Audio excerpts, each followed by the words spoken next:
आजच डाउनलोड करा आणि तुमच्या आवडत्या मालिकांचा आनंद लुटा। मला सांग, कुलकर्ण्यांच्या घरी पूजा होती ना? मग त्यांच्या घरी कुठलंही कार्य असलं तरी मिळणाऱ्यांना आमंत्रण असतंच। इनफॅक्ट मला तर आवर्जून बोलवतात। मग यावेळी का नाही बोलवलं? सॉरी अमृता, पण तिचं म्हणणं होतं की तुला बाळ नाहीये म्हणून कदाचित त्यांनी नसेल बोलवलं तुला। नाही, मान्य आहे मला, पण ते अजूनही होऊ शकतं ना, अजून वेळ गेलेली नाहीये।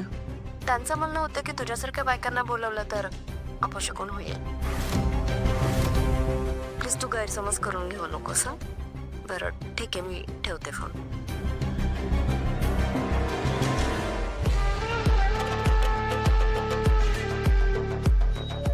अमृता वहिनी, दूध। अमृता वहिनी, दूध।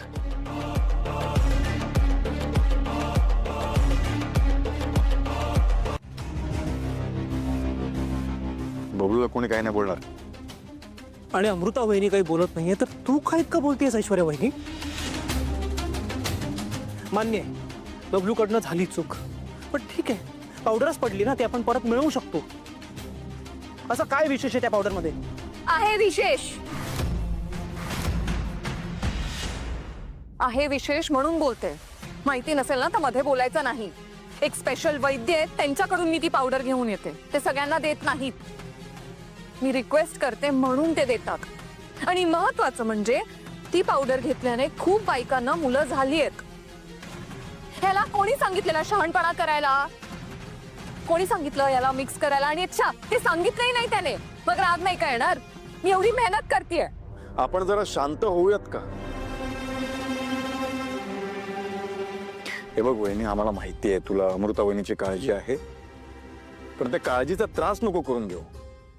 आणि जर नाही झालं मूल तर काय प्रॉब्लेम आहे? अमृता वहिनी काय खुश नाही राहू शकत? आनंदात नाही राहू शकत? आणि अगं वहिनी, आम्ही सगळे तुझ्यावर प्रेम करतो।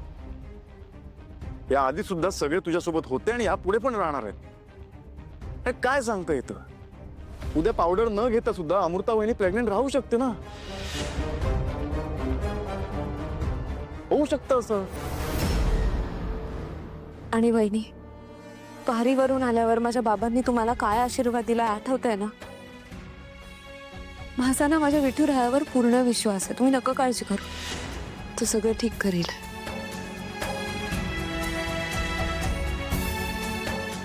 बरोबर आहे तुमचं। औषध काय मी आत्ता घ्यायला लागले, पण या घरात कित्येक वर्षांपासून पाळणा हल्लेला नाही। पण आता जगन्नाथजी म्हणाले तसं सावलीच्या पावलांनी या घरात पाळणा हलायलाच हवा, एवढीच एक अपेक्षा। या पोरीच्या पायगुणाने नाही तुझ्या घरात पाळणा आणला, नाव जगन्नाथ सांगणार नाही। वहिनी चला।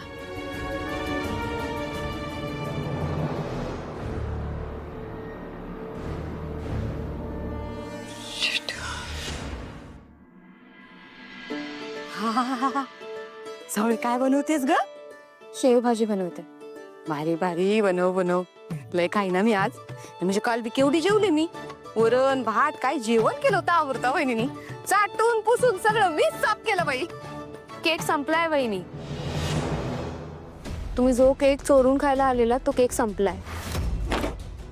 चोरून म्हणजे? ए, चोर म्हणते तुम्हाला? चोर म्हणते?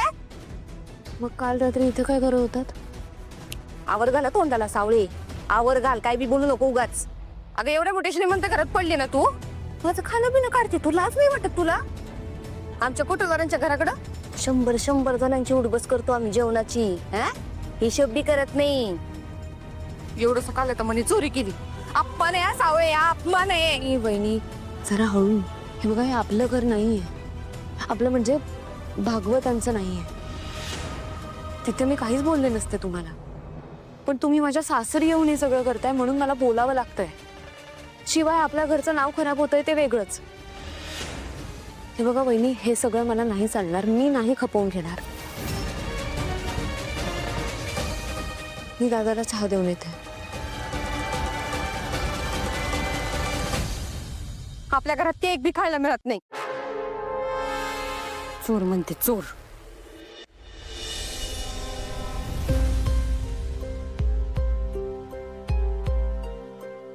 बहिणी काय झालंय? अशी का बसलीयस? काय होतंय तुला नेमकं? माहित नाही अगं, खूप कसं तरी होत आहे.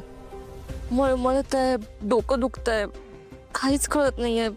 नेहमीसारखं नाहीये. पण मला वाटतं त्या इडियट बबलूने ती पावडर मिक्स केलेली ना, त्याचाच हा साईड इफेक्ट आहे. नाही, मला नाही वाटत. कारण तसं काही असतं तर इतके दिवस त्रास झाला असता ना, आजच होतोय. बहिणी, इफ यू डोंट माइंड, एक विचारू? म्हणजे लास्ट टाइम तू आणि दादा जवळ कधी? आता तुझ्यापासून काय लपायचं ऐश्वर्या? आमचं प्रेम फक्त आता कॅलेंडरच्या तारखांवर ठरतं. मूल होण्याची शक्यता असलेले जे काही दिवस असतात, फक्त त्याच दिवसांसाठी आम्ही नीरसपणे नवरा बायको म्हणून जवळ येतो. बहिणी तुला आत्ता गरगरतंय म्हणजे नेमकं काय होतंय प्लीज मला सांग. ऐश्वर्या, असं नाही सांगता येणार मला, पण खूप त्रास होतोय. हे नेहमीसारखं नाही एवढंच कळतंय.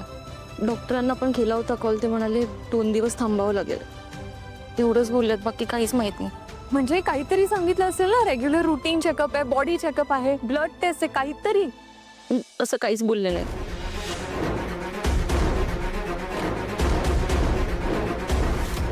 ही अमृता वहिनी खरंच प्रेग्नंट तर नाही राहिली आहे ना? सावली दे, मी लाटते चपात्या. बहिणी करते ना मी. अगं खूप गरगरतंय डोकं सकाळपासून. काम केल्याने जरा बरं वाटेल, दे ना. अहो आराम करा ना. आरामच नको झालाय. बसले की अजून जास्त गरगरतं. त्यापेक्षा तुझ्याशी गप्पा मारत काम केल्याने जरा बरं वाटेल, प्लीज. बर, तुम्हाला सांगू वहिनी, वारीला गेल्यावर जी ऊर्जा मिळते ना, ती शब्दात नाही सांगू शकत. तुम्हाला सांगू, विठ्ठलाची अनुभूती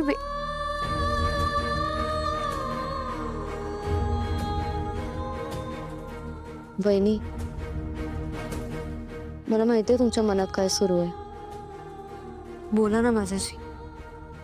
तुम्ही आता म्हणालात ना की तुम्हाला माझ्याशी बोलल्यावर बरं वाटतं. मग सांगा ना, काय झालंय? सावली, काय सांगू मी तुला? माझ्या आयुष्यात काय चालू आहे हे मलाच कळेल असं झालं. सावली, तुला सांगू, फार मोठं नाही ग, फक्त एका सुखी संसाराचं स्वप्न पाहिलं होतं.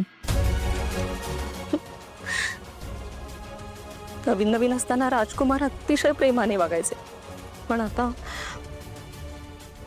आता मोजून काही दिवस माझ्याजवळ येतात आणि ते फक्त आणि फक्त बाळ व्हावं म्हणून.